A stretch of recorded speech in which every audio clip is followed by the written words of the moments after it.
We have bested the Black Dragons, gouged the Gogmazios, assassinated the Atalka, eviscerated the Everworm, and even destroyed the Demon. But there was one Elder Dragon that has eluded us for 10 years.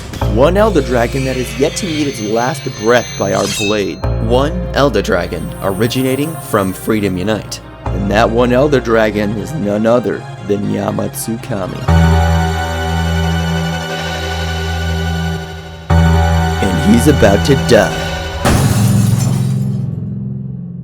It was May of 2022. Sunbreak was releasing in 2 months, and with Monster Hunter on the mind, we thought of the perfect way to pass the time, and that was playing Freedom Unite. After all, we had wanted to try Freedom Unite for years now, and this finally gave us an excuse to do so. We got it all set up and charged straight into the game, ready for a chill, fun time.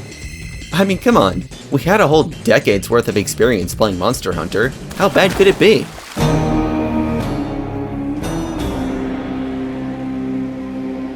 Yeah, we were gonna need some armor.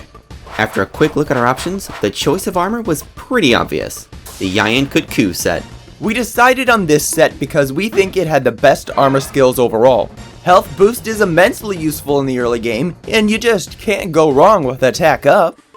So, because this isn't 5th gen and we don't have a wish list, we jotted down the materials we need to collect in order to craft the whole armor set.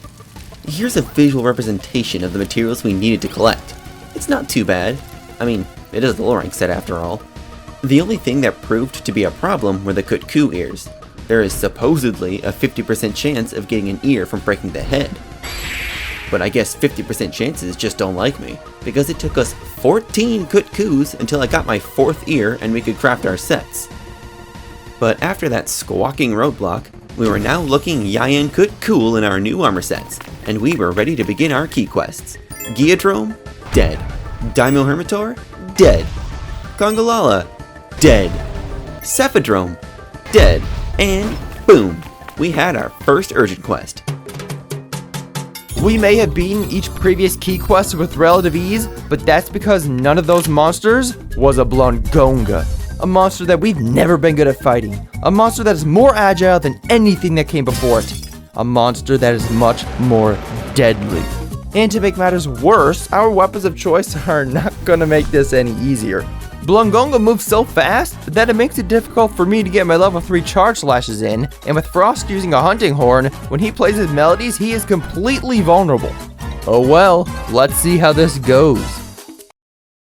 To begin the fight, I was able to get a free level 3 charge slash in. Or so I thought. Are you kidding me? I missed? What? Oh, come on, and then I get hit too? That's just mean. Not a great way for the fight to start, but we weren't going to let that bring down our spirits. Our morale was at an all-time high, having yet to experience the taste of defeat. But if any monster were to make us do so, it would be this Blongonga. We kept getting hit by its claw swipe, a lot, which left ourselves completely vulnerable to whatever attack it threw out next. And the risk of death was amplified when it was enraged. Luckily, no matter how many times we found ourselves in danger, we were able to barely escape with our lives. All the while, we had slowly but surely been getting our own hits in to whittle away at Blongonga's health. We went through this song and dance for about a whole 12 minutes until this happened. Oh, yes! He's limping! Now, Blongonga may have started limping about 12 minutes into the quest, which sounds pretty decent if I do say so myself. However, I kid you not when I say we spent the next 8.5 minutes trying to slay him. I mean, sure, we may have taken a 30-second break to kick some icy boulders, but we were just playing poorly and barely hitting the darn thing. It took us so long to the point where he actually left the cave to go to another room. And by the time we got there, it decided to leave the room immediately. So we ran all the way back to the cave to finally end this monkey, but that was when something unthinkable happened. As I was healing myself from getting hit, Blongonga took focus on Frost, who decided to run right past my hunter, thereby causing Blongonga to pounce in my general direction. Woo! Gotta heal, gotta heal! Oh, come on, seriously? Heal some more! No, don't go my way! No. Please. Get up. No, I'm stunned! Oh gosh, what? I can't see! What's going on? Please! No. Ah, come on! No, are you kidding me? We were so close to going without fainting! Afterwards. You know what? Now I'm angry. I wasn't even a fan of this monster anyways, and you don't get away with taking me down. So now it's time for revenge.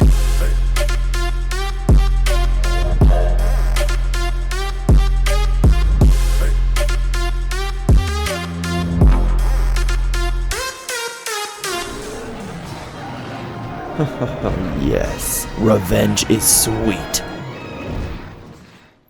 As we got back from the quest, we were feeling triumphant as ever, and we felt like we could easily slay another Blongonga for my urgent quest because, you know, this was back in the day when urgent quests counted individually. We ate our food, we got our items, I posted my urgent, and we left for the quest. But this was when disaster struck. As we were loading into the quest, our games got stuck on the loading screen for about a minute before we finally got in. However, we got disconnected from each other. Confused as to what just happened, we both abandoned the quest so we could try again. And as we left for the second time, the same thing happened. My game was officially bugged. I am unable to post a quest without having everyone get disconnected. I don't know why this happens, but from here on out, I have to do all my urgent quests alone.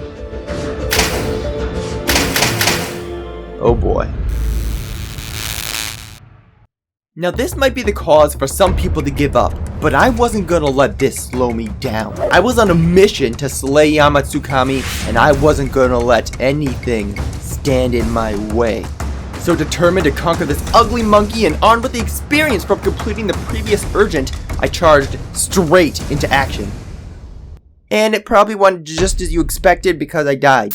Actually, I failed twice, but that doesn't matter because on my third attempt, I discovered something that completely uprooted my whole strategy, and I dubbed it the transition trickery. You see, I exited the room at one point to go heal myself in Whetstone, and when I entered the room again, Blongonga was just standing there waiting, which allowed me to get a level 3 charge/in. And being the genius hunter that I am, I quickly caught on to this. So I left the room again and waited a couple seconds before coming back in. And what was Blongonga doing? He was standing there once again, waiting for me, and I could get another level 3 charge/in. Oh yeah, this was gonna work. So I spent the rest of the quest exiting and re-entering the rooms and abusing this strategy until Mr. Monkey was finally weak and I could go in for the capture and win.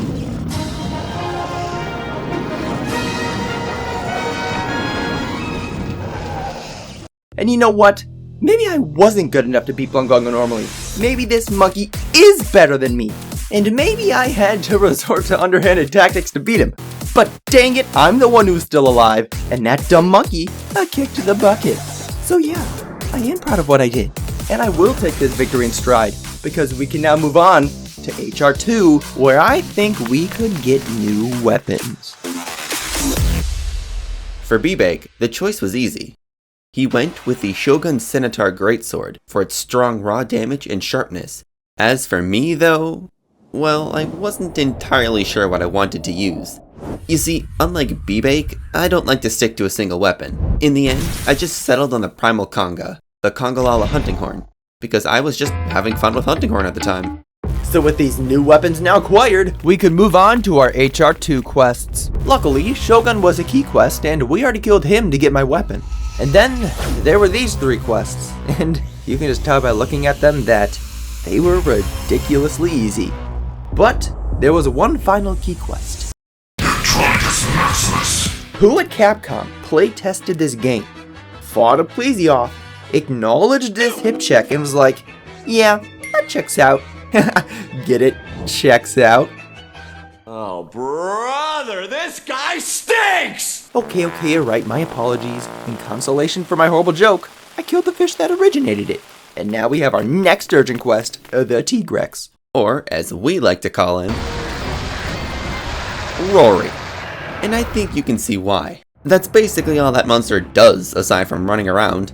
It's not even necessarily hard, so long as you don't get greedy and overextend yourself. It's all about patience and timing. And although this quest took us a long time to complete, we would rather spend a large amount of time completing one quest on our first try than failing 3 times over before we finally beat it just because we were rushing ourselves. But with Frost's urgent quest now complete, you know what that means. Now Tigrex is a monster that I was never really good at fighting at to begin with, so I kind of expected to struggle a little bit, but little did I expect what was about to happen. As I got into my first hunt, most of the time things went alright. I get my hits in, he gets his hits in, and the process repeated itself.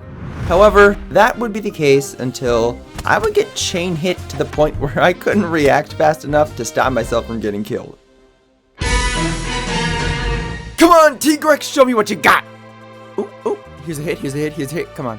1, 2, 3, yes! No! Dang it! Get up, come on. No, please, no! Come on, get up. I have no stamina, what am I gonna do? No! What could I do there? Are you kidding me? Yes! Get him, Manteca! Hit him! They staggered and they can do that? Uh-oh, here it comes. Oh, God! No. Get up, please. Come on. No! Yes, dive. Okay, yep, run. No, are you kidding me? Please, let me move. Not this again. Please, don't. Oh my God, I got stunned.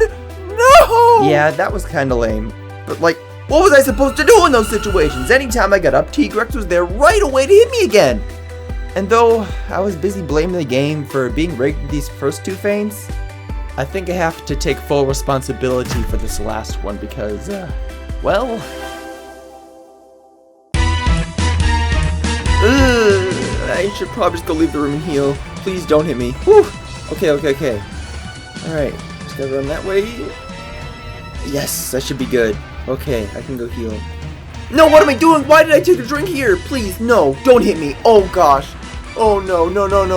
Please, no. I'm so stupid. Why did I do that? Yeah, that was embarrassing. Feeling defeated, I went back to the hub and prepared for a second attempt before heading out. I was 2 deaths in, under the 30-minute mark. Me and Tigrex were duking it out, and I felt like it had to be getting weak. All I had to do was stay alive and take him down. Alright, I can do this. I'm 35 minutes in. There should be a good hit here. Oh gosh, he's turning. Oh, that was a good stagger. Oh, thank goodness. Oh gosh, that took away my whole stamina. Are you kidding me? Oh, no. No. Oh, okay. Come on. No! Oh my God, no. Oh, did I seriously just dodge roll there? How many times is that gonna happen? He is limping away. I can't believe I just threw that. I blew it. That was my opportunity to win, and I just threw it out the window with a dodge roll. I could have guarded the attack to potentially stay in the race, but I burnt out. Time for the 3rd attempt. Once again, I was 2 deaths down, this time 40 minutes in, an all too familiar feeling. But it was worse this time. I had much less healing items left to use, and given the fact that Tigrex can deal upwards of 3/4 of my health when enraged, I was playing as carefully as ever. And to compound this uneasiness, I was completely out of hot drinks. I forgot to restock before the quest, so I only had the ones from the box to keep me going, and those were now used up. And so too were any items to regenerate my stamina. Things were looking grim. But I wasn't going to give up. As the battle continued, Tigrex decided to fly out of the room. Or so I thought? Oh, There he goes. Okay. Wait. What? What's he doing? T-Rex, are you okay? What's going on? He's never... What is this? What is happening right now? I am so confused. What? Okay. Yeah, that was really weird, but maybe it was all part of his master plan, whipping out a curveball to throw me off my guard. But it didn't seem to work, because he began limping out of the room to fly away and go sleep. And this was when I really began to feel the pressure, because just as I was about to enter the room where T-Rex was sleeping, my stamina felt nothing. It all came down to this final moment. I either kill T-Rex right here, right now, with this wake-up hit, or I fail as a result. Kia, pray, really? As I was saying, it all comes down to this final hit.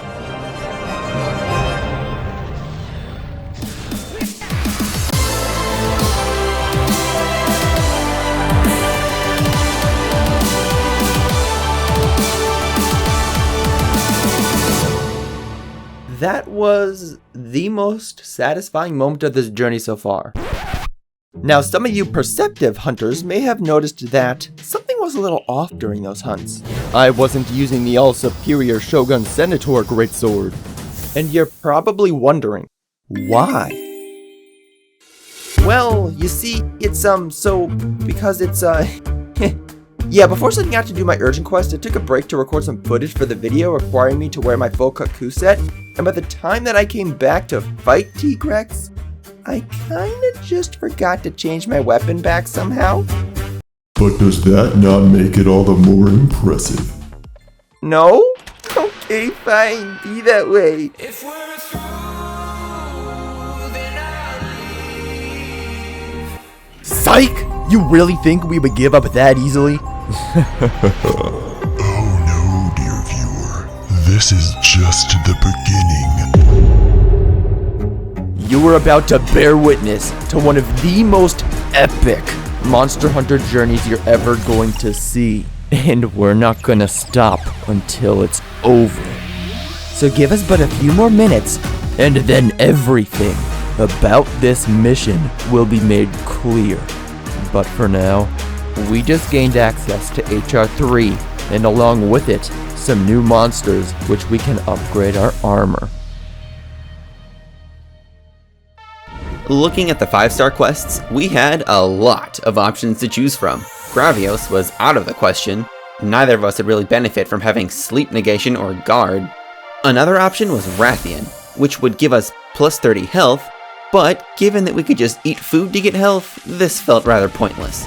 It came down to Diablos or Rathalos. Diablos' armor came with affinity and wind resistance, while Rathalos' armor came with attack boost and detect. Both of these armor sets were suitable for us, so it just came down to whichever one we liked more. And to that end, we went for Rathalos. He's just so iconic. So, as was shown earlier with the Kutku armor, here are the materials that we needed in order to craft all of Rathalos' armor. And, luckily, a plate wasn't even on that list.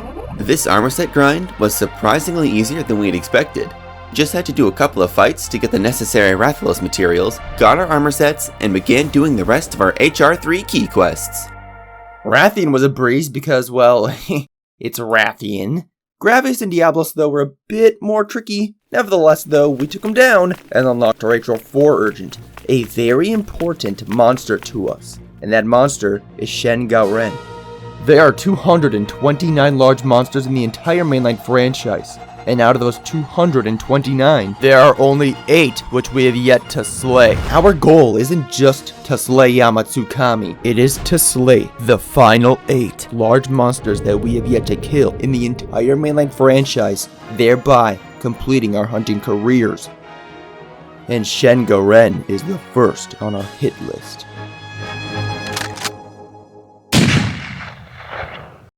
As we loaded into the quest and made our way to Shen, we were taken aback by just how massive this thing really is. We knew that Shen Gaoren was large. I mean, we had seen pictures of him before, but seeing it for ourselves was still a surprise nonetheless. Now, siege fights have a bit of a bad reputation, but BBake and I actually kind of like them in their own way. The only thing is that they take a long time, and Shen Garen is no exception. Overall, the hunt seemed to go pretty well. We went on an onslaught for 30 minutes, slashing and bashing away at its legs until the bitter end.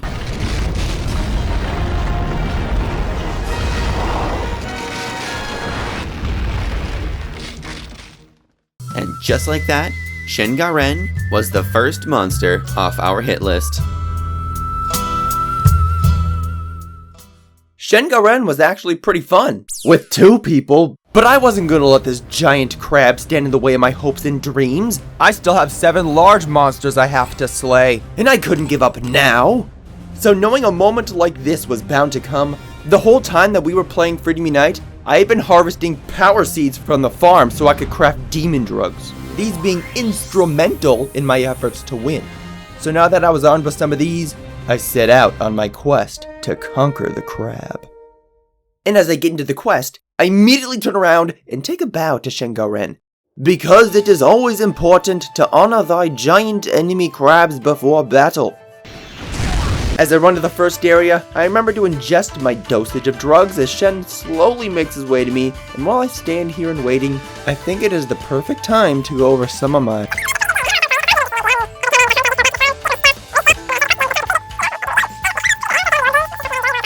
We're in the final room. Shen Garen is making his grand march towards my fort. I just have to continue the offensive. I dealt a lot of damage beforehand, but Shen Garen has a lot of health. And as a solo hunter, was I going to be enough? Could I do it? Could I protect the fort? Could I repel Shen Garen? Could I win? I don't know. But I have to try. And then time ran out. Alright, how much time we got left? Let's check. Oh, 7 seconds, okay. Alright, Shen. It's either you or me. Yes! Oh, first try! Oh my gosh, I can't believe I did that! Yeah, that was satisfying to do on my first attempt. And to make things even more exciting, we graduated from our low rank status as a hunter, and we can now take on high rank quests. So let's go.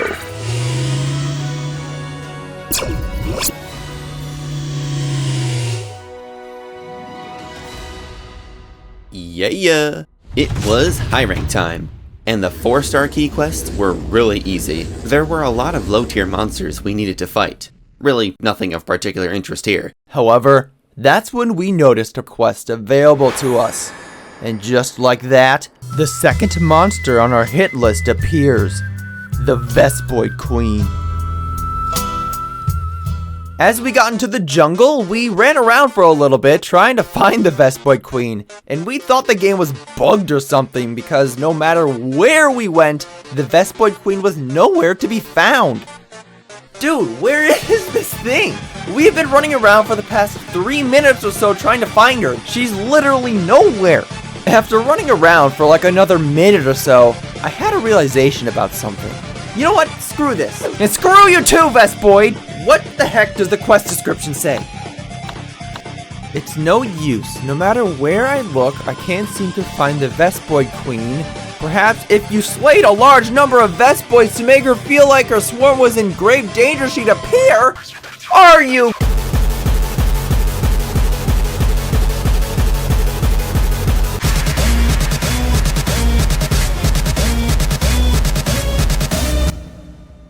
Yeah, there isn't really much to say about this fight, aside from her unnatural girth. All she really did was shoot some nasty booty juice and kill Frost. No!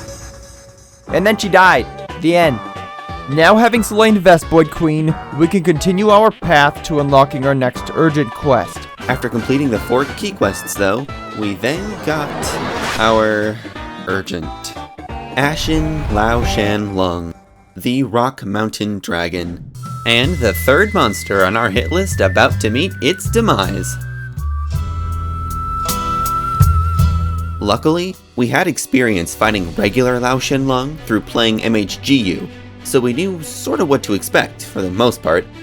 However, it's still a Lao Shenlong, which means that it has a lot of health. We went through the fight, through all the rooms, defending the fort as best we could, and we knew this was going to be an easy win. We were hitting it plenty, and the fort was healthy, so we just needed to wait out the timer for a little bit while continuing our assault on him until victory was ours. And here we go. What? Failed? How? What? Yeah, needless to say, we were pretty shocked. We thought we did everything right, that we did enough damage, and we defended the fort correctly. No, we were not even adequate in our methods.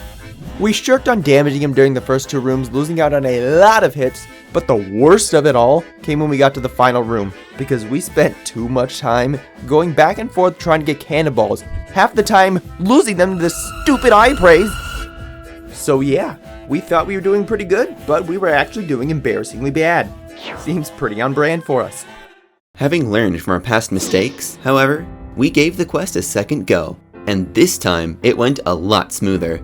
We landed many more hits during the first few rooms, and as Ashen Lao was attacking the fort, we completely ignored the cannonballs this time around.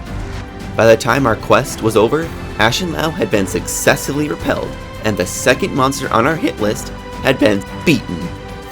But, now comes the real hard part. Now, I knew this quest was going to be a challenge for me to complete. I may have beaten Shen Garen on my first attempt, but he wasn't a Lao Shenlong, a monster notorious for its massive health pool that could easily withstand a beating from a lone hunter. But this lone hunter had experience, he had tenacity, and he had a dream. It was a long and hard-fought battle, and by the time the clock ran out... What? No! I thought I had that! Are you kidding me? Yeah, I should have expected a loss on my first attempt, and it didn't help at all that I whiffed the Dragonator, but I still wasn't prepared to win, so it was still a bit of a surprise to me. Unrelenting in my pursuit though, I set out on the quest, right away again. And this time, things went differently.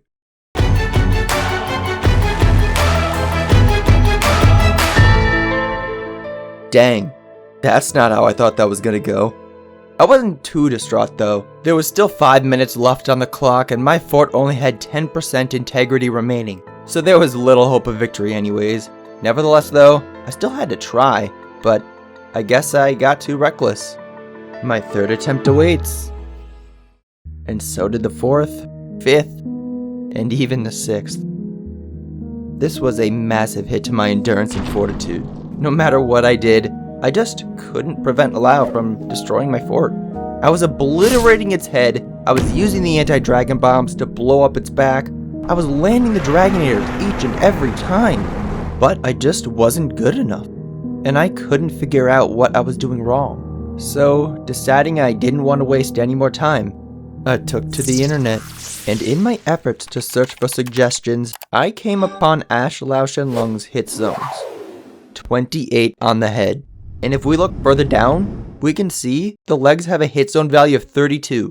If we go up just a tiny bit, we have the belly, sitting at a hit zone value of 55. This changes everything. The whole time that I had been trying to repel Lao, I had been hitting its head for the majority of the hunt. After all, that's the weak zone of many monsters, so it's just been ingrained in my mind to do so. But now that I was armed with this knowledge, my spirits were reinvigorated, and I was more than prepared for the 7th attempt, and hopefully, the final. Right out of the gate, I was able to find a consistent way to hit his belly, even getting the anti-dragon bombs on his back for that extra damage. By the time I made it into the last room, there was about 12 minutes remaining, and all I had left to do was continue attacking Lao until time ran out, and my fate would be decided. I either complete this quest, here and now, or I lose. and fall into the same slump of failure that plagued me before I was bestowed the knowledge of better hit zones. Let's see what happened.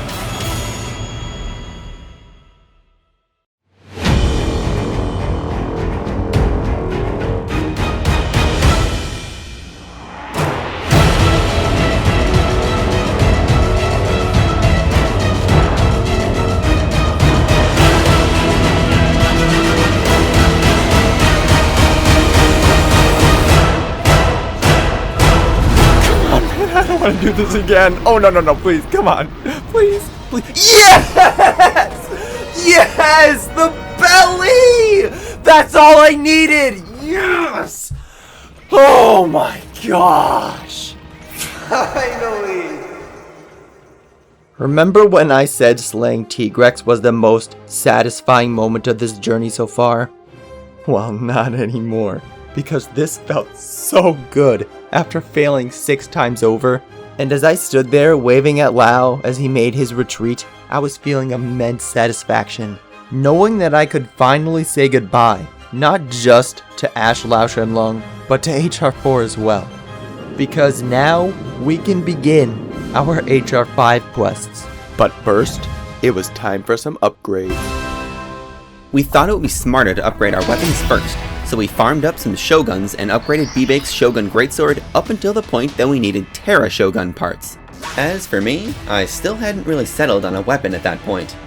I had been bouncing around between weapons this whole time, but now I needed to make a final decision, and I settled on using the Gun Lance. So I crafted the one from Blongonga. So with these freshly upgraded weapons now in our hands, our sights were now set on some new armor. And out of all of our options, there was one monster that we had in mind. And thus began The Rathalos Incident. That's right, we decided to continue on with Rathalos. And, as per usual, here are all of the material requirements necessary for us to craft the entire set. This time around though, it was going to be a lot more difficult, because we needed not 1, but 2 rubies. 1 for the helmet and 1 for the legs. We knew it was going to be rough, but neither of us had anticipated just how rough this was going to actually be. We fought Rathalos after Rathalos. We had all of the basic materials ready to craft our armor, but neither of us had gotten a ruby yet. It was around my 10th and I think 20th Rathalos that I was able to get my rubies. But BBake, however, was not so lucky. While Frost was looking all cool in his fresh new Rathalos armor, I was still stuck in the no ruby zone. We killed more and more Rathalos, and it began to feel like I wasn't even gonna get one at all. It wasn't until our 23rd Rathalos that I was finally able to get my first ruby. So with my first ruby in hand, I crafted myself the helmet, but I still needed 1 more ruby, so we had to go back to it. And we did. Or at least, that was until we killed our 28th Rathalos, because it was here that June 30th arrived and Sunbreak released. So, we stopped playing Freedom Unite. We were just having too much fun playing Sunbreak and spending our time making various videos.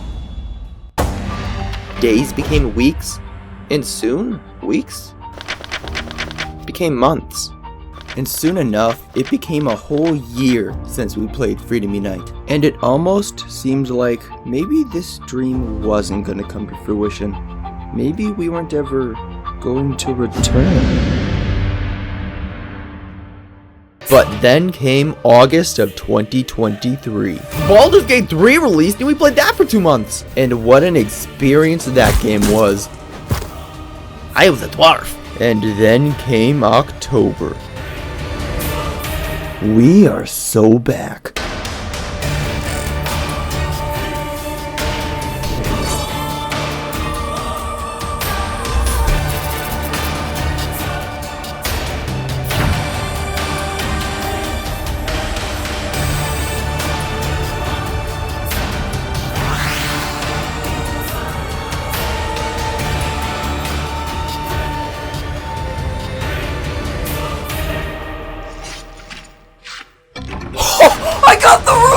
From the tail? Let's go! No way! That took forever! Yeah, you can kinda tell I was excited to get that ruby. I mean, how couldn't I be? We had to fight like 60 Rathalos to get it. It's kinda funny actually in retrospect. We spent hours fighting these Rathalos, but then come our 58th, this random dude named Tatsu joined our server and he decided to help us fight Rathalos. Being the kind hunter that I am, I made sure to give him the hunter's greeting before starting to actually fight Rathalos. And upon completion of this first quest, well, my reward box was nothing special. Just your basic materials, Scale Plus and Carapace, so that was unfortunate. But then we did the second hunt, and that was when we cut off the tail and I got my ruby. So, to whoever you are out there, Tatsu, I want to thank you, because you're a legend.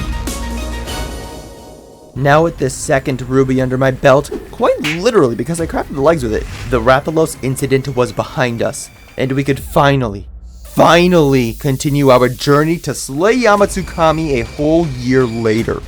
Yep, and Rathalos was one of our key quests. So, well, we can check that one off the list. A lot.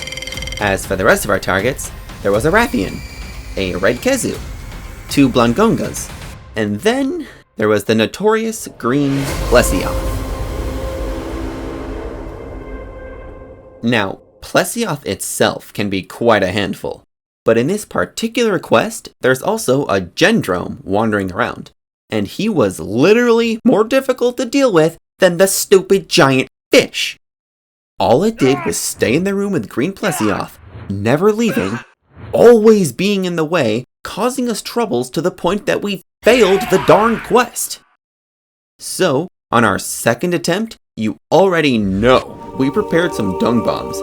So with Gendrome now out of the equation, green Plesioth went down without a cinch, and we now have access to our next urgent quest, where we must hunt 2 Tiggies. Now here's the funny thing about this urgent quest. I actually did this quest by myself first this time around, and after the fiasco that was my previous solo Tigrex urgent, I felt much more confident in my abilities to fight Tigrex. And bada bing, bada boom, I was able to take them down in under 30 minutes without a single casualty. Now, there isn't really much funny about that in of itself. However, when we did the quest together, it took us over 40 minutes to complete it. How did this happen, you might ask? Well, we probably spent like 10 to 15 minutes just idly waiting for one of the stupid Tiggies to leave the room because we forgot to bring, guess what? Dung bombs. Again. We might have been extremely inefficient, but hey, at least we were able to get him down on our first attempt, even though it took us a while. And, for once, we actually had an urgent quest that we were both able to complete with relative ease. It felt so good. But what felt even better was knowing that in HR 6, we were finally getting to some of the more interesting monsters. First, we took on Black Diablos, and it was surprisingly easy. It took a while to kill, but we never really felt any threat of fainting whatsoever. Then we tried Black Gravios, and we failed in 6 minutes. We've never really been good at fighting Gravios, and the fact that he was so large and his hitboxes were so awkward, oof. Luckily, however, the second attempt we did much better. We knew what we were in for the second time around, so we were able to complete it without a single cart. Our third key quest was an Azure Rathalos and a Pink Rathian. E to the Z. Now we only had 2 key quests left, a Silver Rathalos and a Gold Rathian. So Frost went to the quest counter to post one of them and it wasn't there. Confused, we looked up the key quests, and this is what we found. Well, that's a surprise. Though this actually made me glad that I had to kill over 60 Rathalos to get my 2 rubies. So after counting up our monsters slain of these type, Frost was closer at a total of 95. So, with 5 more monsters to go, I figured we might as well hunt down some Azure Rathalos to try and upgrade my bowgun. Sadly, after 5 of them, I didn't have the materials I needed. But I'd also decided that I wanted the Metal Wrath's bowgun anyway, so it was really no big deal. Now that we had defeated 100 monsters of that particular monster type, we had access to Silver and Gold Wrath, and we were hyped. However, we were not hyped about the Wraths themselves. They were just another form of Rathalos and Rathian that honestly didn't even do anything crazy compared to a regular Wrath. Seriously, these Metal Wraths are nothing like the Metal Wraths in 5th Gen. Now, there was a different reason why we were excited to do these quests, and that was because this would be the first time that we were going to go to the Tower map. The bridge ascending you to the ominous tower in the background. The light rays beaming down to the entrance to this desolate relic. A battleground taking place above the clouds. The winding staircase taking you higher up into the heavens. Until finally, you reach the door to destiny and your battle begins. Now I wish I could say that these two monsters were difficult, but they're really not. They literally just feel like fighting a normal Rathalos and Rathian, but they're just silver and gold. I mean, seriously. After we fought all of those Rathalos earlier, do you really think we were going to struggle at all? We've basically become Rathalos Fighting gods! So these two little chumps went down real easy, and we now have access to our next urgent quest. And that monster is... Are you done? What? You've seen us do this once before. Do we really need to see this again? I don't think so. Next. Now, typically after you complete an urgent quest, you would move on to the next star rank. However, not this time. We are on the cusp of G rank, so if you want to ascend to such a rank, you have to prove yourself to the guild. You've done well taking care of the Shengaren hunter, but you need to further prove yourself before you can take on G-rank quests. So we set up 2 more urgents that you will need to complete. If you are able to do that, then we can deem you a true G-rank hunter. Now go. Your quest awaits you. So the next urgent on our list was going face to face with the Infernal Black God, a Cantor. Yeah, I forgot to eat so we abandoned the quest. So as I was saying, The Infernal Black God. A Cantor.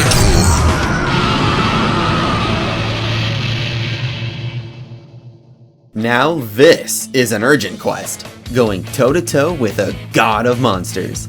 We knew that we had to be alert. For one little mistake, and we were toast. A Cantor may be a heavy hitter, but he is also really bulky, coming at the cost of his animations being slow.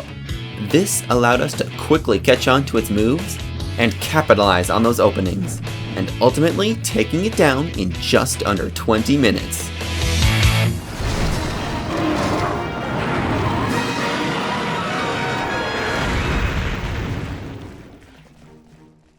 now we might have been able to take down a Cantor together with relative ease, but I was soon about to learn that doing it alone was not going to be that easy.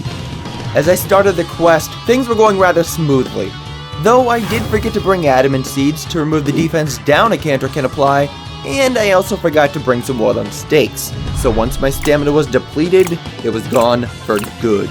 Despite these shortcomings though, I was able to get a lot of hits in due to a Cantor's slow movement.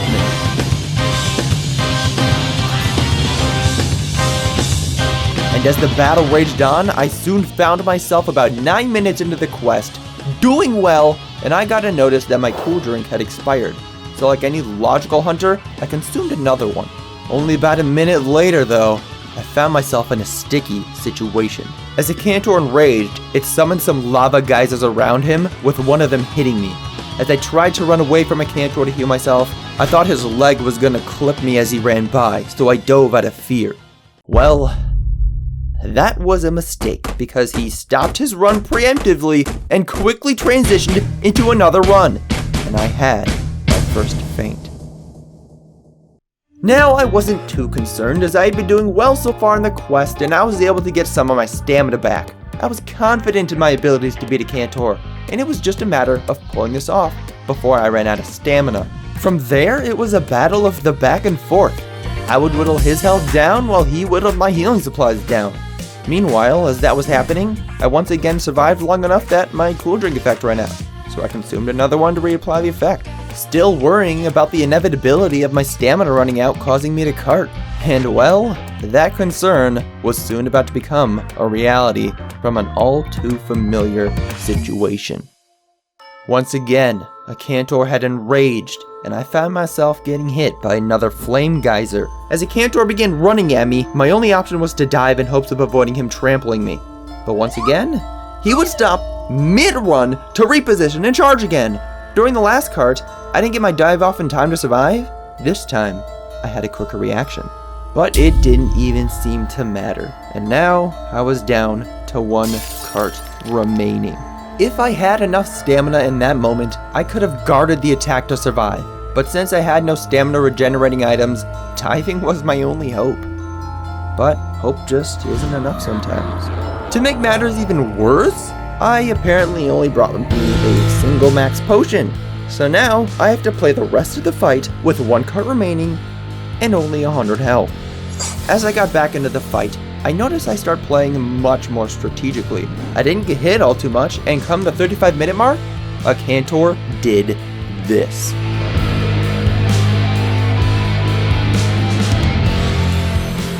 A promising sign for sure, and knowing that a Cantor was weak, I started to play even more carefully, now that I knew that he was close to death. However, my plan of playing carefully was soon to be uprooted, because just as I thought victory was in my grasp, I was hit with this message. Well, guess what? I don't have any cool drinks! It is officially a race against the clock. I either take down a Cantor here and now, or I fail, as the immense heat of the volcano slowly whittles my health away, and all I had to heal myself with was 2 measly herbs. The pressure was on, and my heart started pounding. And as if things couldn't get even worse, after my very first hit, after knowing this run could end in a failure, a Cantor began to enrage. The worst possible thing that he could have done in this moment. I was scared for my life, so I continued my onslaught with hopes he would die. But hit after hit, I was met with nothing. And soon, I found myself being charged at by Cantor again, this time having enough stamina to block the attack. But it was in this moment, while I was under a Cantor's belly, that I knew that this was it.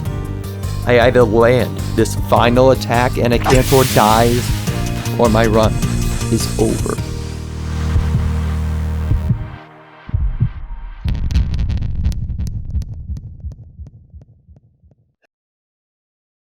That was devastating. Over 35 minutes in, I knew a Cantor had been weak, and I failed.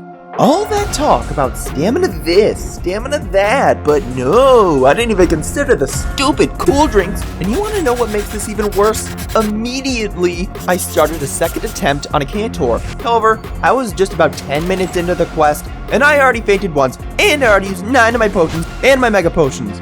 So I went on for another 4 minutes or so, until this happened, and it threw me over the edge. How long does this defense down last? What? No! That took so much damage. Yeah, there was literally no chance I could complete that quest, only being 15 minutes in, 2 carts down, and only having like 8 herbs to heal myself. Yeah, I abandoned. But you know what they say, right? Third time's the charm, time to do some harm. This third quest is going much better than the previous one. Only being 15 minutes in, I haven't even fainted once, and I had much more healing items this time. A Cantor had been giving me plenty of freebie hits, and I felt like I was playing much better as well. However, your boy's still an idiot because I was too lazy to spend the minute or 2 to get myself some well-done steaks, so I still couldn't regenerate any stamina. You'd think I'd learn. 1 fate down, 2 more to go. Not letting that get me down though, I rushed back into the fight and thought I was playing rather well again. But that is the last thing that I should have been thinking because then I did this. No! What? This is not good. This is not good. Being back down to only 1 faint left really sucked. I was starting to feel nervous given my past experiences, and my heart started beating faster again. In my first attempt, it wasn't until 35 minutes in that I knew for sure that a Cantor was limping. But this time around, I wasn't even 30 minutes in, so I knew I was in danger because, well, I don't have a max potion. You see, I did bring 2 with me this hunt around, but earlier this kind of happened to me, and pay close attention to what I said. Whatever. I hope I don't regret that. Yeah, I regretted it. I'm in the same position as I was in the first quest, and we all know how that turned out. Luckily, however, I actually have another cool drink this time around, so I was reassured that I could play a little bit more carefully, not have to worry so much about, well, dying. As the fight raged on, I was about 32.5 minutes into the quest, and I was feeling confident. Then, this happened. Yes, let's go! Oh my gosh! Yay! Oh, that was nerve-wracking. Nerve-wracking indeed! And after finally killing a Cantor, I was feeling elated knowing that I had the second urgent quest complete. But what I was even more excited for was the final urgent quest in this 3 urgent chain, because this final one is also a monster on our hit list.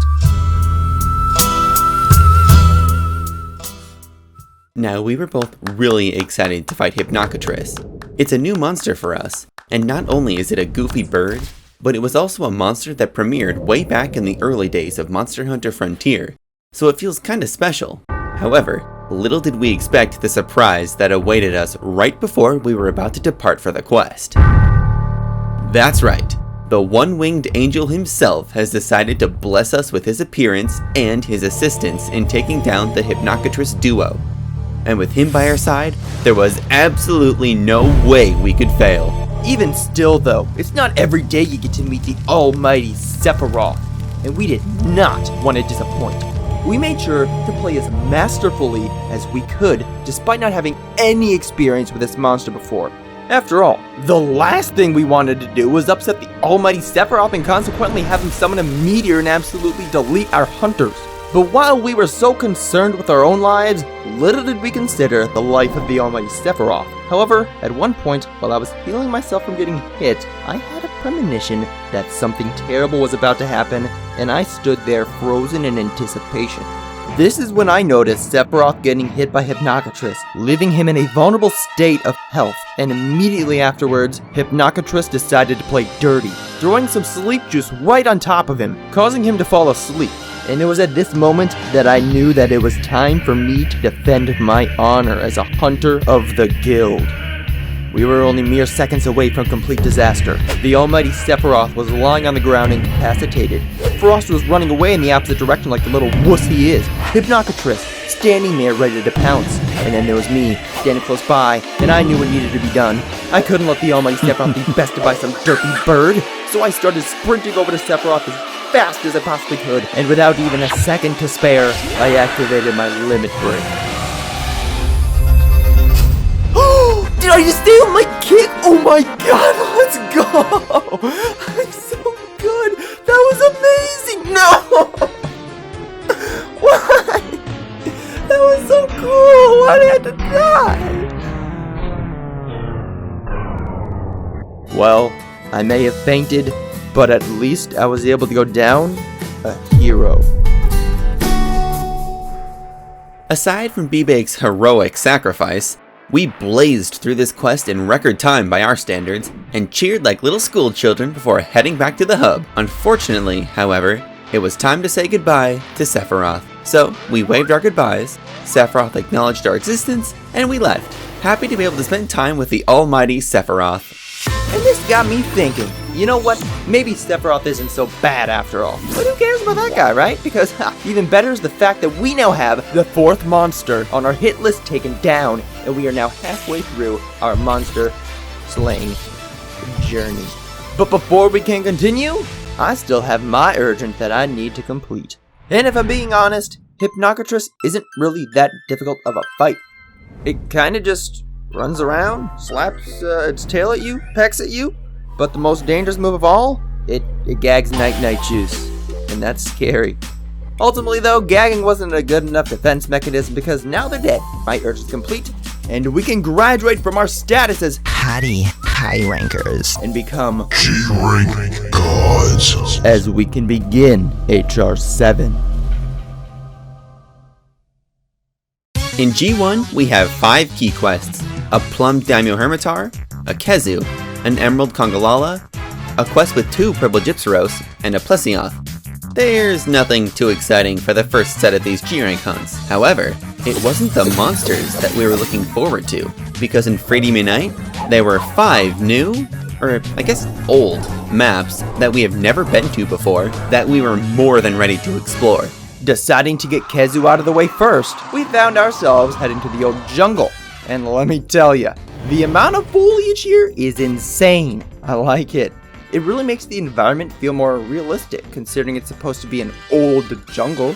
As we did some exploring, I found this offhand room with the veggie elders, so of course I had to take his items. And right as I did, I noticed something on the ground. Is that a snake? Whoa, cool, a snake! Frost, I found a snake! Look at him slither, look at him go! He's so fast! Neat. Okay, so maybe I got a little too excited about a simple snake, but if you thought that snake was interesting, well, then I got a surprise for you. As we started fighting Kezu, we soon realized that G-Rank monsters do not mess around. They are quite strong, and we didn't know if we had the power to defeat these things. However, as the hunt progressed, that's when I started hearing voices calling out to me. BBake, BBake, hear my call. Come to the homeroom, and the power you seek to defeat what lies before you can be yours. Perturbed yet ultimately curious, I decided to listen to the mysterious voice. So, I decided to bring Frost with me and we made our way to base camp. And while I didn't really know what to expect when I got there, what I found was far beyond my wildest expectation. Good, you've come. I've been meaning to have a word with you and your friend.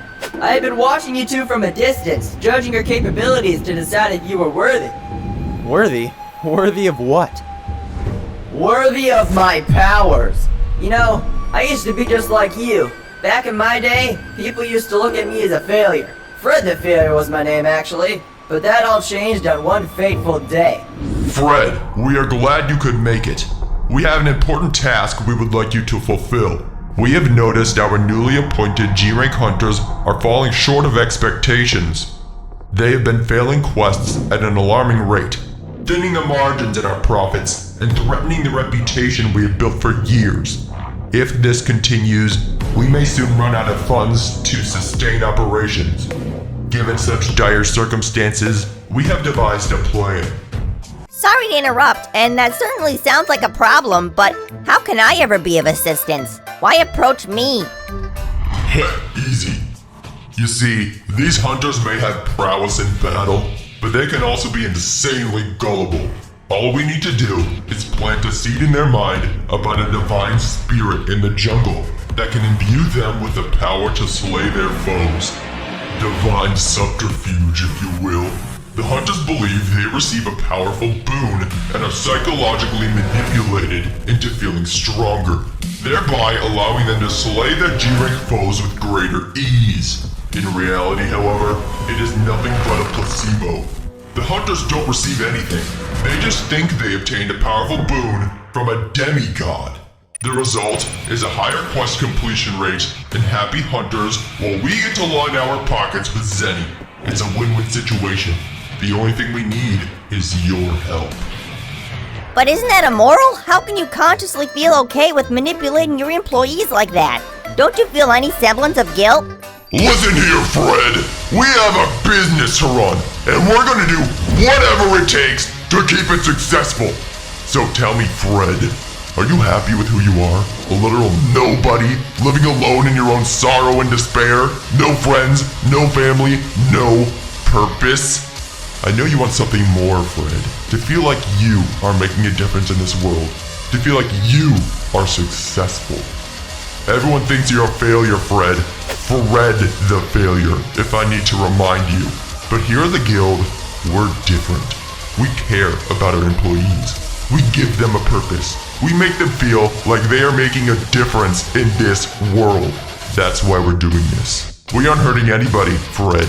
We are just instilling them with the confidence they need to succeed. So tell me, Fred, you have this one and only opportunity. What's in it for me? I thought you never asked because this opportunity is going to change you. You are going to be the literal glue that holds this guild together.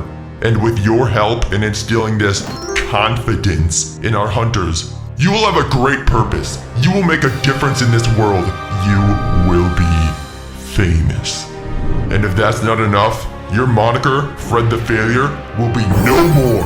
For if you accept our terms and conditions, your new name will officially be Larry the Lobster, famed demigod of the jungle. So, Larry, what is it going to be? Failure or fame? I'll do it. What happened on that day, however, is not important to you hunters. For all you must know is that I, Larry the Lobster, famed demigod of the jungle, will bestow upon you a great boon that will grant you the power to take down your adversaries. Now, close your eyes, and my boon will be yours.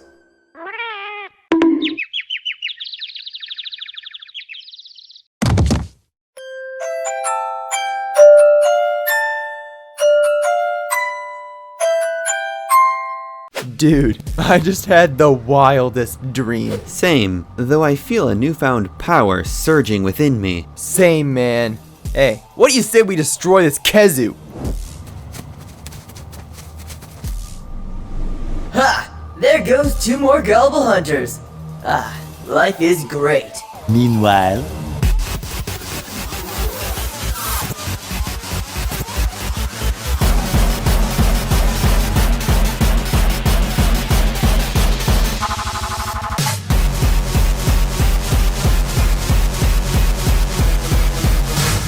So with Kezu taken care of, we decided to do Emerald Kongolala next, since it was on the same map. However, despite having Larry the Lobster's boon, we lost. But that wasn't even the worst of it, because... Did you just fart on my dead body? Oh, you messed with the wrong guy, Kongolala. Feel like Ali in the jump. Feel like Ali in the jump. Drink 4 minutes, ready to run. Feel like Ali in the jump. See, I could take a punch, but never drop into the floor. Ready for the battle, no more standing in the shadow. Feel like Ali in the jump. Ali in the jump. Feel like Ali in the jump. That? Oh, we'll teach him not to mess. Now that I've had my sweet revenge, our time here at the old jungle is over. And since these are some maps that we are experiencing for the very first time, we wanted to rank each one of them. So we decided to give the old jungle a ranking of... Larry the Lobster out of 10. Next up, we went to fight the 2 purple gypsyros in the old swamp. And well, it's a dank old swamp, alright. It's barren, it's dark, it's damp. It's exactly what you'd expect an old swamp to be. But you know, I kinda like it. Not every map needs to be vibrant and full of life. I love how foggy the rooms are, making it feel so mysterious. And the sounds in the background make it even more ominous. I mean, seriously, just give this a listen.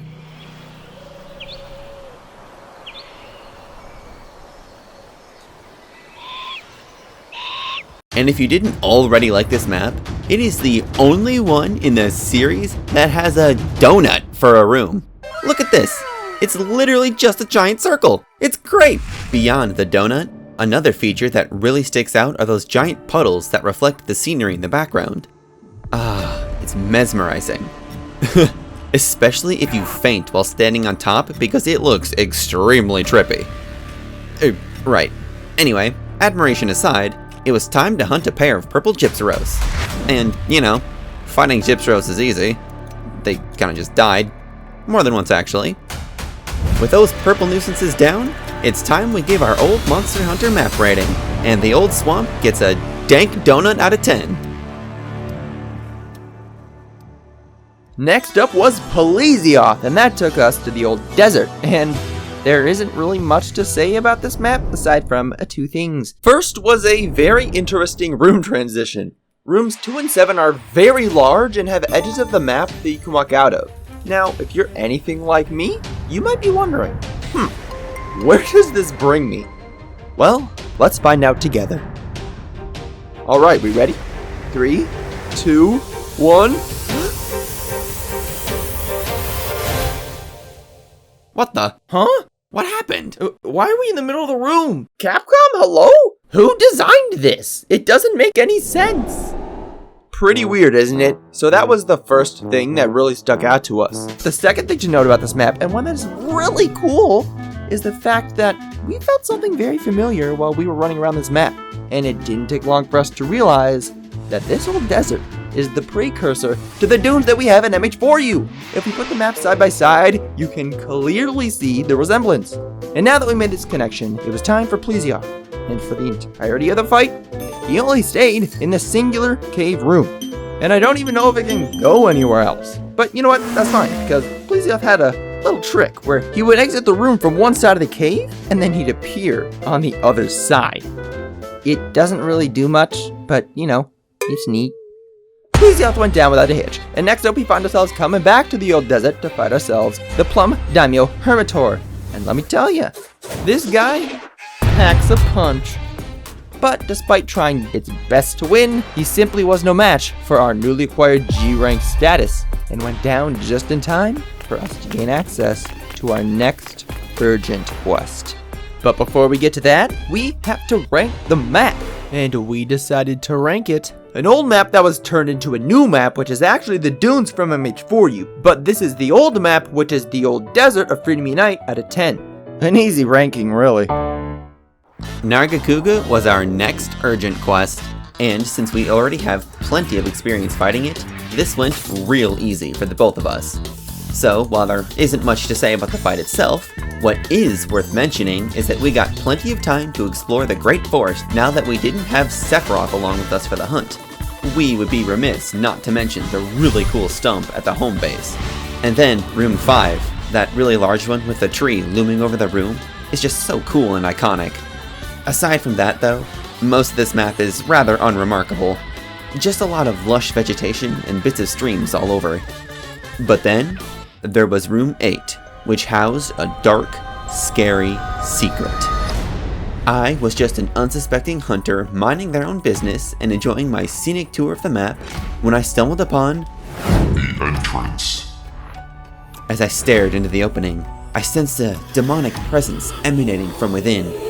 I didn't know if I should enter the room or not, but as an adventuring hunter, I couldn't resist the urge and slowly crept inside. As I entered, there lies the demon awaiting our arrival, King Shakalaka. As we started the fight, we weren't expecting this tiny thing to be that difficult, but we soon realized just how wrong we were.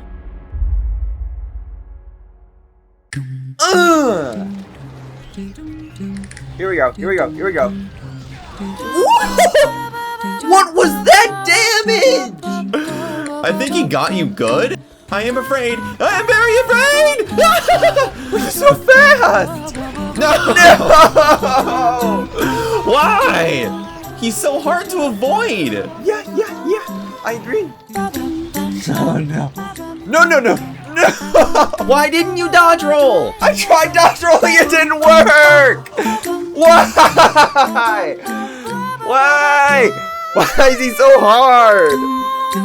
Oh my god, man. Well, that didn't go as expected. Apparently, King Shakalaka isn't to be trifled with. Realizing now, though, that we need to take this seriously, it was time to learn its moveset. King Shakalaka has 5 notable attacks. First, he runs around screaming like a banshee as he tries to beat you with his meat. Second, it explosively erupts from its head, spurting out balls of fire that can singe any unlucky hunter that gets too close. Third, it does an alley-oop before dunking down and smashing you with its thick hunk of meat. Fourth, he digs real deep into his pocket dimension to pull out a sleep bomb or a barrel bomb. 5th, and the most dangerous. He dances on them haters.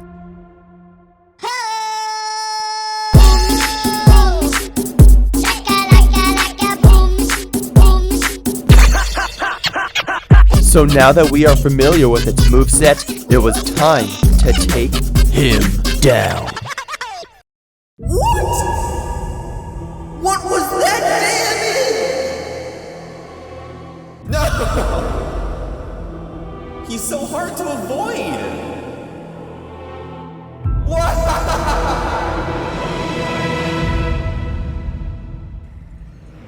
Oh my god, here it is!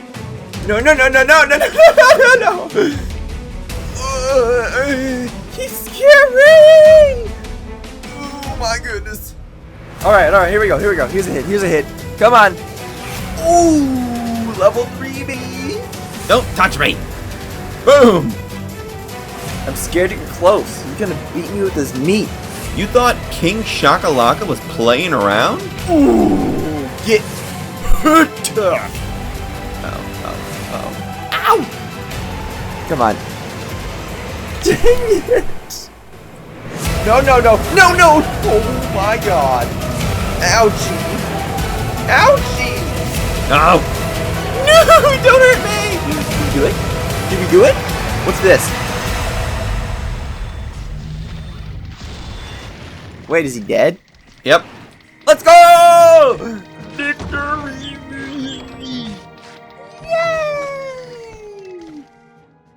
That makes the 4th monster on our hit list to be taken down. With that now complete, Nargacuga had followed quite easily behind it, and we were now able to move on to HR 8, the final rank standing between us and our dream. However, we still have to give the Great Forest its own ranking, and after what just happened, we couldn't help but rank it The king. out of 10. Starting this new HR rank, we thought the best thing to do first would be to upgrade our weapons. All that I needed were a few Shogun Senator and a few Terra Shogun Senator parts. And luckily for us, one of the key quests just so happened to be those 2 monsters. So, the 4th monster on our hit list is now upon us. Terra Shogun Senator. We have never been real big fans of Shogun Senator, and unsurprisingly, Terra Shogun was no different. Especially for me, given that I was using a melee weapon. It would seem that Terra Shogun's main strategy during this hunt was to cling to the ceiling of the caves and spray water down from above. So it was kind of lackluster for me as I just stood there while he remained out of my reach. That at least gave me plenty of opportunities since I was using a bowgun. I found the fight much more manageable, but alas, it's still a Shogun Senator. It wasn't all that fun. Overall though, the fight went alright I guess, and we were able to go in for the capture and win, thereby claiming victory over the 6th monster on our hit list. After getting back from the quest, I checked to see if I got the materials I needed, but unfortunately I still needed more Terra Shogun parts. So we bought another one, I got the materials I needed, and I was able to upgrade my weapon to now have purple sharpness. Always a satisfying sight. So with that out of the way, now it's Frost's turn. And I was looking for a new bowgun to craft. I had 3 criteria in particular that I was looking for in a new light bowgun. Good rapid fire ammo, can use para and or sleep ammo, and can use recovery level 2 ammo so I can save BBake. I looked at my options and found one bowgun to beat all bowguns, the Lava Storm. And it's from Lavazioth. And wouldn't you know it, Lavazioth just so happens to be a key quest we needed to complete as well. Our first attempt against Lavazioth could have went better. We were 20 minutes in and on our final cart. And then this is how we lost. Whew, that was close. All you got, Lavazioth? Ha, that was nothing. What am I doing? Oh my goodness, I'm so stupid. How did I just run into a fireball? I cannot believe I just did that. On our second attempt, we both died within the first 3 minutes, so we just abandoned. Then finally, on our third attempt, we had gotten used to how Mr. Fish operates, and honestly, we kind of gained an appreciation for the monster at this point. He's a goofball. I mean, seriously, this animation where he just stands there and looks around is so derpy. And if that wasn't enough, he also has the Wiggle, wiggle, wiggle. This third attempt went much smoother for us, and we were finally able to take it down. However, I still needed more materials, so we ended up slaying 2 more Lavasiath before I had all the necessary materials that I needed aside from a single big wyvern stone. Now, we could have just continued to farm Lavasiath for this, but from our grind fighting Rathalos, we remembered that he can drop a wyvern stone too, and we knew that both Rathalos and Rathian were key quests. So, we did those next, trying to kill 2 birds with 1 stone. Or, I guess, kill 2 wyverns in hopes of getting a stone. First on the list was Rathian, because I mean, come on. It's Rathian, it's not that hard. No! Oh, that was close. No, Mike! How did I triple go to Rathian? She's not even hard! The game's rigged! I said it's rigged! Okay, so maybe I triple carded to a Rathian. So what? I know you've triple carded before. Stop laughing. Besides, she got immediately obliterated in the next quest anyways, so it doesn't even matter. Except we didn't get the large wyvern stone, so now we're moving on to Rathalos. And we were excited for this. Not only will fighting Rathalos be a piece of cake, but this quest also takes place on the final new old map, the Old Volcano. Yeah, it was probably the most underwhelming map in the series. Most of the rooms are just giant open spaces with flat ground. Rooms 6 and 7 have a little pizzazz, and the best room on the map was room 8 with its giant swirling vortex of fire. But even then, you can't even fight things there. So overall, this map was honestly kinda forgettable. What wasn't forgettable, however, was what happened right as we started fighting Rathalos. Where'd he go? Oh, he's flying. He's circling. He's circling more? Rathalos? What is going on? What is he doing? How long is he gonna do this? What the heck is going on? Oh my goodness, what the? Oh, he's teleporting. Well, that was something. Aside from that, we also found out that Rathalos learned a new move. He can now propel himself up into the air whilst shooting a fireball. A dangerous combination if you get hit by the wind pressure. Unfortunately for Rathalos though, this new move wasn't enough to save him from utter doom, and he died like the rest of them. And thus, we have now explored the final new old map.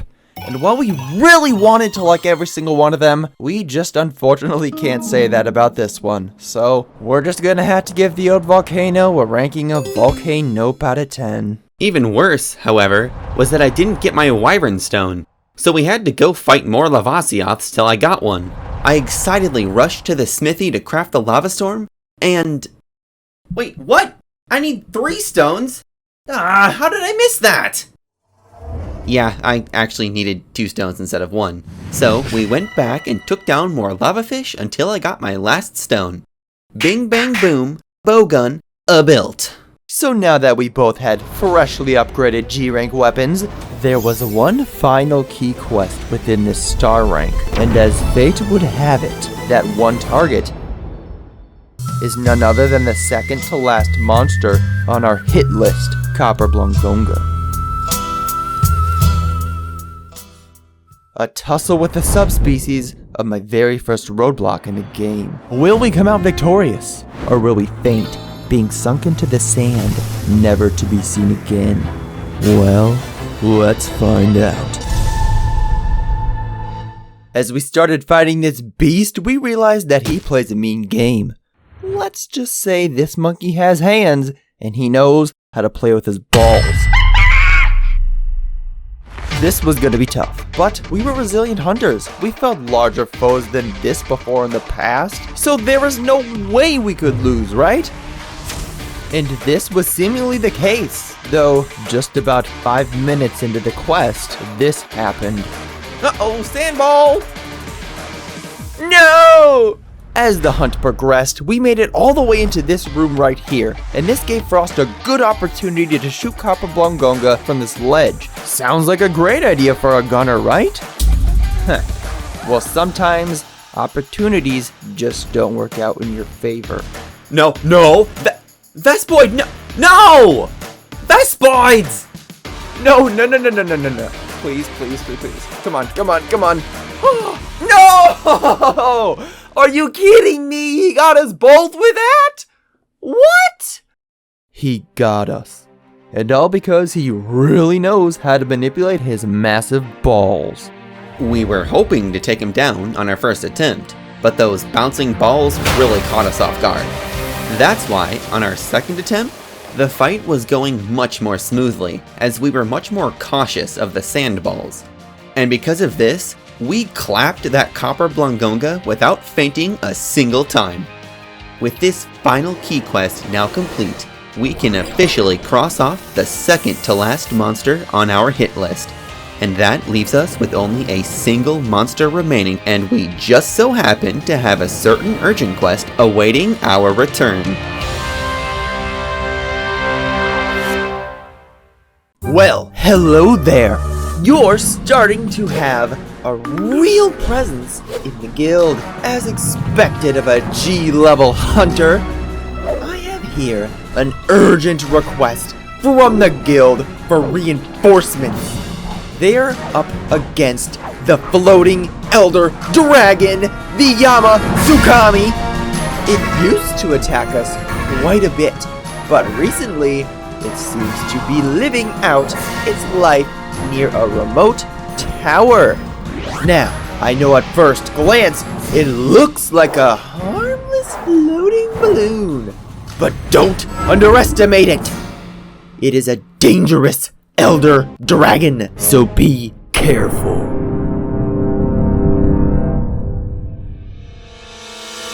Over 100 hours into our Freedom Unite saves, we have come a long way in our journey, death after death.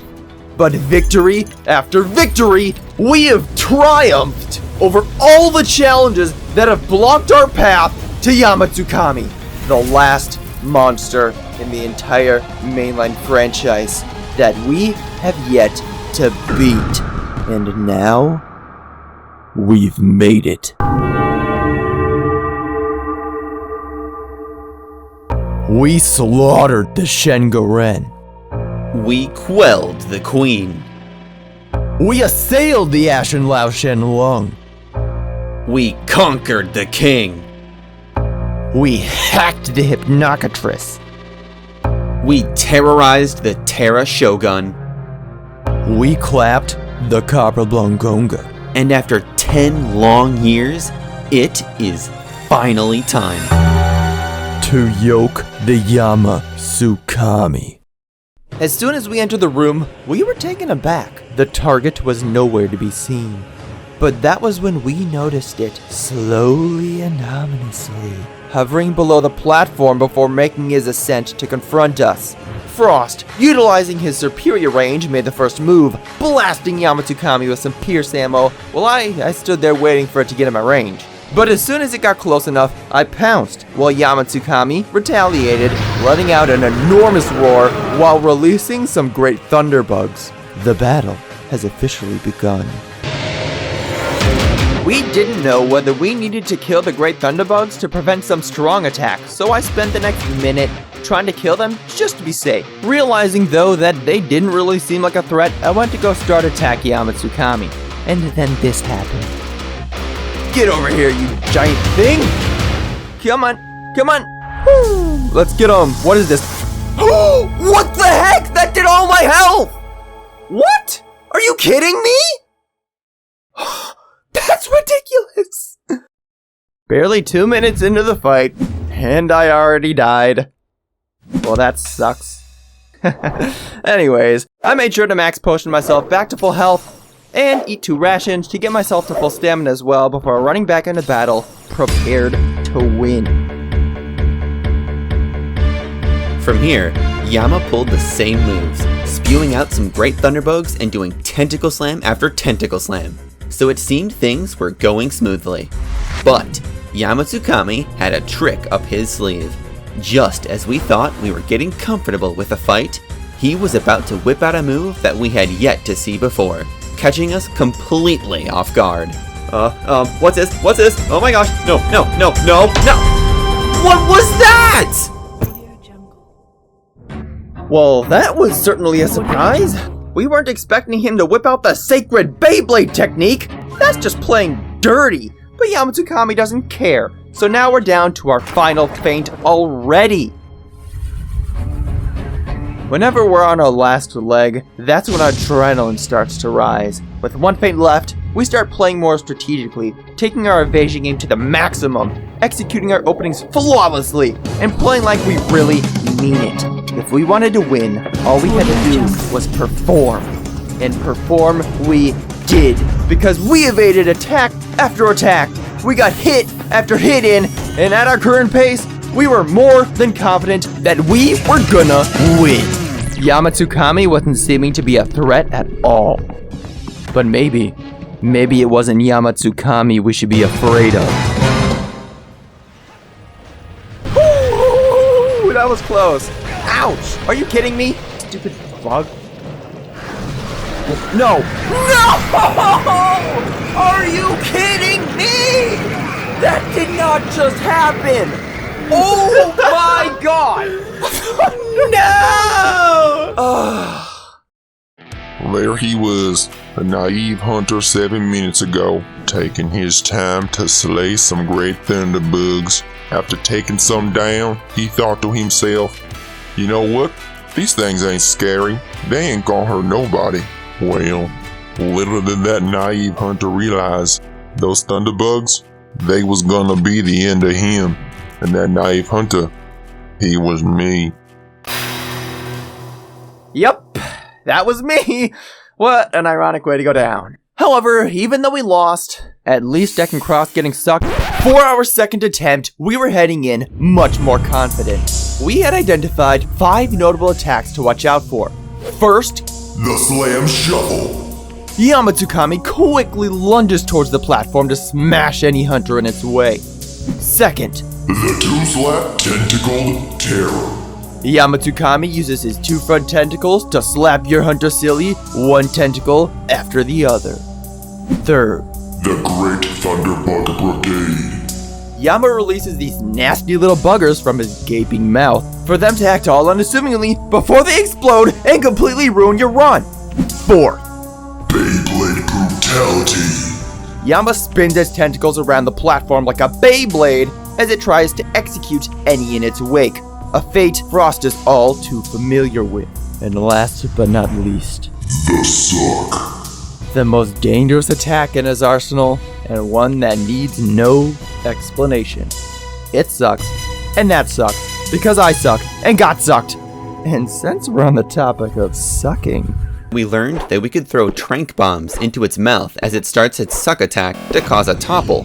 So brimming with this newfound knowledge, we were more than prepared to take down this floating mountain dragon and officially conquer every single mainline monster.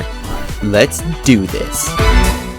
As we enter the room, I started off by jumping down below and blitzing Yama with my bowgun. Meanwhile, BBake decided to follow, only to realize it was completely pointless. Before we both headed back up to the platform, it wasn't even a minute later though, that something horrible was about to happen. We may have known of all of Yama's attacks by now, but there was one thing that we hadn't accounted for. Every old gen hunter's worst enemy. Janky hitboxes. A minute and a half in, and we are already down a feint. This is already starting to feel an awful lot like last hunt, and we all know how that one ended. However, we are experienced monster hunters. We've been in this situation many times before, and we knew that we simply couldn't give up now just because of one early feint. So we pressed on, resolved to beat this final challenge. the battle was raging, neither side backing down. We were now over 10 minutes in, no casualties since the first. But Yamatsukami, we decided that we needed to change that. As he turned to look at me, he started doing the sacred Beyblade technique, and I knew what needed to be done. So, I crouched as fast as I could, knowing that this should save me from getting hit. But I was wrong. That was a close one. We thought crouching the attack would allow us to avoid getting hit, but nope, I guess not. Right afterwards, though, it was time for us to retaliate. Yamatsukami went in for a tentacle slam, and in the middle of the animation, he toppled to the ground. This is the moment we've been waiting for. Seizing this opportunity, I swiftly jumped down below, landing on his head and placing my anti-dragon bombs for a huge amount of damage. Now, I just needed to escape before he could recover. I don't know what happens if I overstay my welcome, but I don't want to find out. Unfortunately for me, though, I was moving at a snail's pace, and I didn't know if I was gonna make it in time.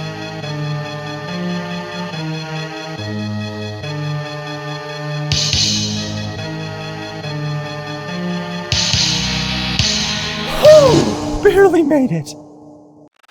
After heading back up to the platform, it was clear that Yamatsukami was agitated, and in trying to quench his rage, he decided that he was gonna go for the blood.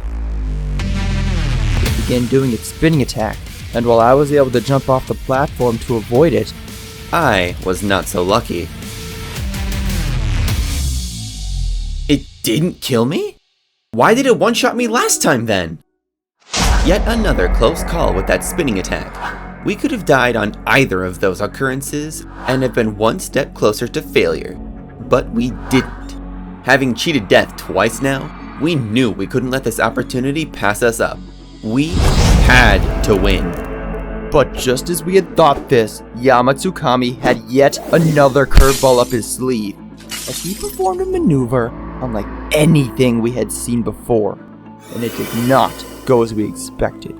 Get my trank bombs ready. Wait, what? What is he doing? I swear, every time we think we know what this monster's doing, he does something completely different. What is this? I can't even reach him. I'll try. Come on, can I get a hit in? Oh, nice. Oh, no. That was dirty, okay? Well, time to heal. No, I didn't want to do that. No! Why did this have to happen right now? I had never mispressed an input this whole game, but the one time that I hit the wrong button, he has to suck me? I was devastated. I sheathed my weapon so I could run away, but instead of doing that, I mispressed my inputs and did a draw attack instead, making myself completely vulnerable, and I died. One fate remaining. And not even 15 minutes into the quest. I don't know if we can do this anymore. We pull it off and win? Or will we fall victim to this ferocious elder dragon like we once did before? Only time will tell. As we made it past the 20-minute mark in the quest, we encountered plenty of close calls during the hunt, but none as close as the one we were about to experience. Yamatsukami quickly turned over and lunged at me, but I was able to barely escape with my life by using a Superman dive. Immediately afterwards, Yama starts to begin its suck attack. Luckily though, he had turned the other direction, thereby saving my own life, which gave me the perfect opportunity to throw some trank bombs. This was the first time we had been able to topple him like this, and it gave us plenty of time to get some attacks in. However, it would seem every time we think we know what this monster is going to do, he whips out something new that catches us completely off guard. Because this time, instead of floating back up to the platform like normal, he stayed down below to attack us. We didn't know what to think. We both decided to just head back up top in hopes that he would follow. But it didn't. I was at least able to get plenty of free shots in, so that was nice. But all BBake could do was feebly try to swing his sword around and wait. It took a whole 4 minutes for Yamatsukami to finally decide to hover his butt back up to the platform so the real fight could continue. We're 30 minutes into the quest now, and we've been fighting as usual.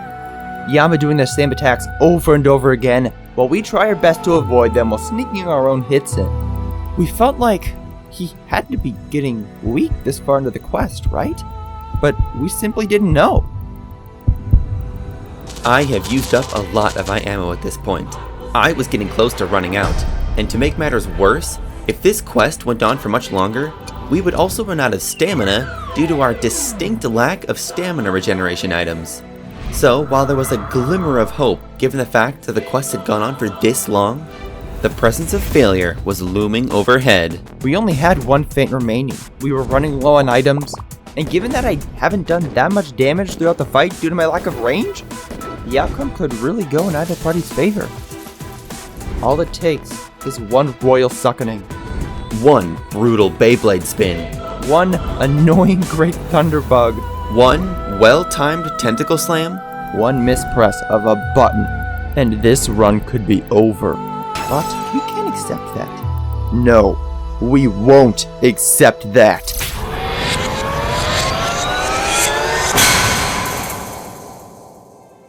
We started this journey through Freedom Unite over a year and a half ago, all the way back in May of 2022, and on this fateful day, November 13th, 2023, we were determined to end it.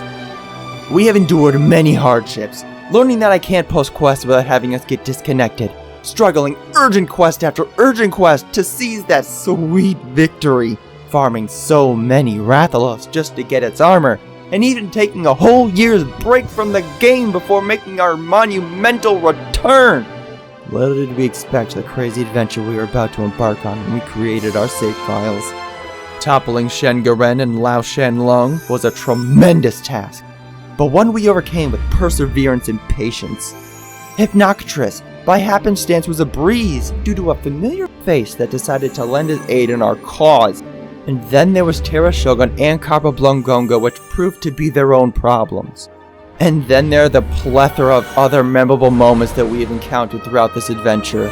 One of the best adventures that we have experienced throughout our time playing Monster Hunter. And for this particular journey, we wouldn't want to have it any other way. Because this is the journey to complete our Monster Hunter careers. Uh-oh. No. Alright. Locked and loaded. Please die, dang it. What? Yes! Yes! Oh my goodness, yes! Oh, we did it! You are dead! That is 229 out of 229 monsters! The journey is over. Wow, the journey really is over. If you were to tell us 10 years ago that we would still be playing this franchise, no, better yet, making an entire video about it, we would have thought you were insane. We were only 12 and 13 years old when we first started playing Monster Hunter, and now we are fully fledged adults who recently graduated from college. It's a surreal feeling.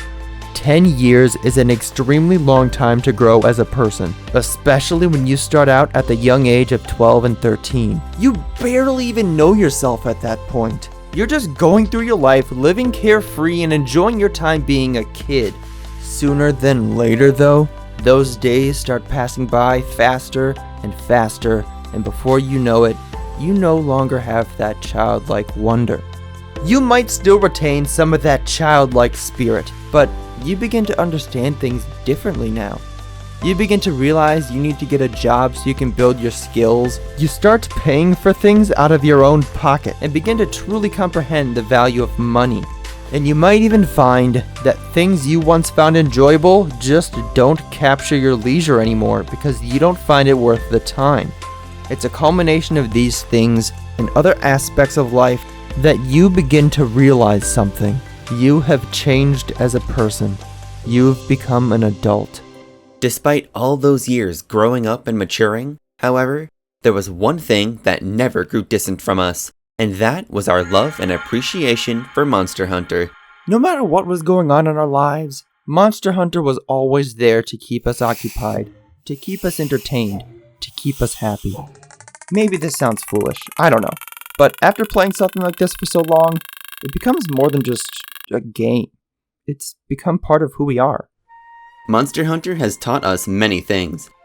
It helped us learn to cooperate and communicate with other hunters in order to achieve a common goal. It taught us patience can be a virtue, needing to fight the same monster over 60 times in order to get a Rathalos ruby. It taught us the art of setting goals and instilling in oneself the determination to achieve them, just like we have done with our goal to beat the final 8 large monsters in the entire mainline series. You can say that Monster Hunter is just a game, but the social dynamics and the underlying aspects of its gameplay loop truly do assist in building oneself as a person, and it has certainly been a foundation which we have been built upon. Everyone has their reason for playing Monster Hunter, whether it be the place that you go to when you're feeling down, the world you immerse yourself in after a long and hard day at work, the game you and your friends play together to have a good time, or even the franchise that introduced you to your significant other. Everyone has their reason for playing Monster Hunter, and whatever the reason is, embrace it. And right now, there is something that Frost and I get to embrace, and that is the fact that we have now beaten every large monster in the entire mainline franchise, and that is something special. Sure, there are probably thousands of other people who have slain every mainline monster in the series. However, I am pretty sure there are very few people, if there even are any others, who can say that they did it all alongside their best friend. Their best friend, Who just so happens to also be their brother.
And thus, BBake and Frost's journey through Freedom Unite has come to a close.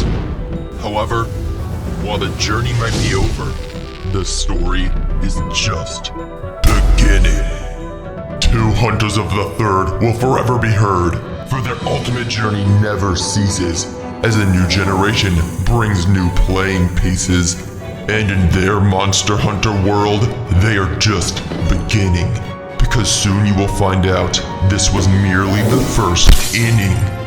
BBake, the one to sound the horn, and Frost, the one who is iceborn, will rise to the occasion, as this is a never-ending equation. For when the sun breaks on that fateful day, to the Forbidden Lands these hunters will make their way, and in the time of freedom, they will unite to conquer every new monster in a momentous fight. And thus, the journey to complete their hunting careers will begin anew. But until that day comes, we must bid you adieu.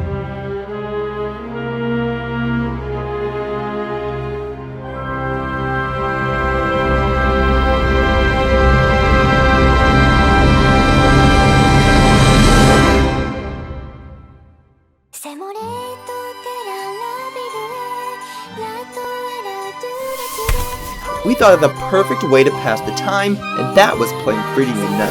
She's not even hard! The game's rigged!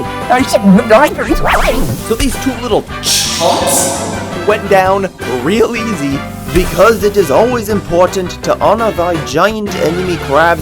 Yeah, aside from her unnatural girth. What? Failed? How? Ow! What? I'm scared to get close. He's gonna beat me with his meat. But alas, it's still a Shogun Centaur. It wasn't all that fun. This monkey has hands, and he knows how to play with his balls. The one time that I hit the wrong button, he has to suck me? And that was when we cut off the tail, and I got my ruby. So, to whoever you are out there, Tatsu, I want to thank you, because you're a legend. That's right. The one-winged angel himself has decided to bless us with his appearance and his assistance in taking down the Hypnocatress duo. For all you must know is that I, Larry the Lobster, famed demigod of the jungle. But isn't that immoral? How can you consciously feel okay with manipulating your employees like that? But here at the guild, we're different. We care about our employees. On that fateful day, to the forbidden lands these hunters will make their way. The journey is over.